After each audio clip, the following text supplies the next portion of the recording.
आज हम भजन संहिता 1 अध्याय उसकी 4 और 5 आयत को पढ़ेंगे। इसमें यूं लिखा है, दुष्ट लोग ऐसे नहीं होते, वे उस भूसी के समान होते हैं जो पवन से उड़ाई जाती है। इस कारण दुष्ट लोग अदालत में स्थिर ना रह सकेंगे और ना पापी अधर्मियों की मंडली में ठहरेंगे। दुष्ट लोग ऐसे नहीं होते, ऐसे नहीं होते। कैसे नहीं होते? जैसे बहती नालियों के किनारे लगा वृक्ष है। इसका मतलब कि जो वृक्ष जमीन में लगा है उसमें, और या बहते पानी के पास लगा है उसमें, और दुष्टों में फर्क है। दुष्टों को मिलाया गया है उस भूसी के समान। वे उस भूसी के समान होते हैं जो हवा से उड़ाई जाती है। हम बचपन में देखते थे कि गांव में जो किसान हैं, वो अभी भी होता होगा कई जगह, लेकिन आजकल मशीन नहीं करती हैं काम। होता यह था कि जो अनाज है उसको कूट लिया जाता है एक जगह पर, और बाद में जो हवा चलती है, शाम की हवा चलती है, तो किसान क्या करता है कि उसको बाहर ले जाकर हवा से, हमारे यहाँ छज्ज होते हैं पंजाब में, तो आजकल मुझे लगता है कि बहुत कम है, वो तो हिस्ट्री हो गया, लेकिन इसके बावजूद जो ये तरीका था किसान का, वो ये था कि वो ऊपर हवा में इस तरीके से हिलाता था, और जैसे हवा जो है वो उसको, भूसी को जो है वो उड़ा ले जाती थी, और अनाज जो वो नीचे जमीन में रह जाता, और वो अनाज को इकट्ठा करके अपने पास रख लेता, और जो भूसी है उसको जलाने के लिए रख देता है। अब यहाँ अगर हम इस बात को ध्यान में रखते हुए इसको देखें, तो यहाँ लिखा है कि दुष्ट लोग ऐसे नहीं होते, यानी जो जमीन में लगा है, यानी जिसकी जो जड़ वाला है उसको तो, उसका तो अनाज निकला, लेकिन जिसकी जड़ नहीं है, जिसका जड़ नहीं है या खोखला है, जैसे जिसको हम पराली कहते हैं, आमतौर पर हमारे यहाँ पंजाब में जो है, पंजाब में या इस साइड में नॉर्थ में आमतौर पर देखने को मिलता है कि लोग पराली जो है वो जला देते हैं। तो क्योंकि उनके किसी काम की नहीं है वो, और उनके किसी काम की नहीं है, इसलिए उसको जला दिया जाता है। एक मिनट,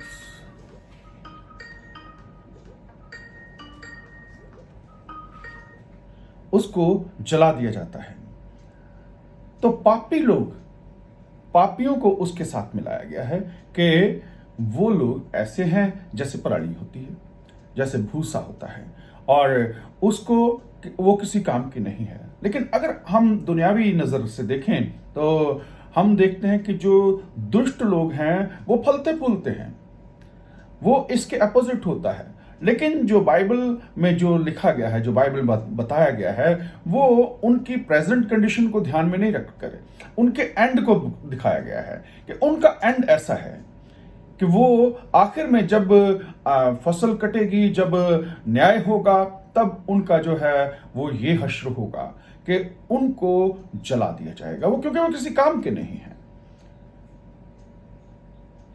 ना तो वो इस काम के हैं कि उनको अनाज के रूप में इस्तेमाल किया जाए, और अगला पॉइंट जो बताया गया है वो ये है कि वो अदालत में स्थिर नहीं रह सकते हैं। तो अदालत मतलब परमेश्वर के न्याय के सामने, परमेश्वर के न्याय के सामने वो टिक नहीं सकते हैं। एक और बात जो है कि पापी धर्मियों की मंडली में ना ठहरेंगे, पापी धर्मियों की मंडली में ना ठहरेंगे।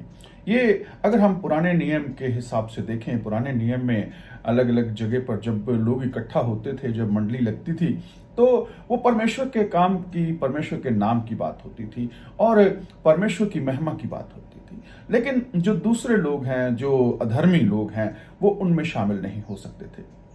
पंजाबी में ये जबूर जो है इस तरीके से इसको किया गया है कि मंडली विच सचियारां दी बदकार ना ठहरनगे, शरीर ते विच कचहरी दे खलो ना सकणगे। शरीर, आमतौर पर हम सोच लेते हैं शरीर ये शरीर है, लेकिन ये शरीर ये नहीं है। ये शरीर जो है, जैसे हिंदी में कहा गया है दुष्ट, दुष्ट लोग, ये शरीर जो है उर्दू में इस्तेमाल होता है, हिंदी में हम शरीर जो है वो तन या देह के लिए इस्तेमाल करते हैं। पंजाबी में शरीर शब्द इस्तेमाल नहीं किया जाता है, शरीर, उसके लिए शरीर वर्ड जो है वो यूज किया जाता है ताकि उसमें कंफ्यूजन ना हो। हो सकता है कि ज़्यादातर लोग जो हैं वो इसको ना समझते हों, लेकिन सच्चाई यही है कि शरीर जो है वो बॉडी या तन के लिए है, लेकिन शरीर जो है वो दुष्ट के लिए इस्तेमाल हुआ। शरीर तां विच कचहरी दे खलो ना सकणगे। शरीर, शरारती, शैतान या दुष्ट लोग जो हैं वो परमेश्वर के सामने खड़े नहीं हो सकेंगे। कल हमने देखा था कि परमेश्वर के सामने जो है वो धर्मी व्यक्ति कैसा है कि वो अपने समय पर फल देता है, लेकिन ये दुष्ट लोग ऐसे नहीं हैं। दिखने में लग सकता है कि वो फलवंत हैं, लेकिन असल में उनका फल नहीं है, क्योंकि उनका आधार नहीं है। Thank you. God bless you all.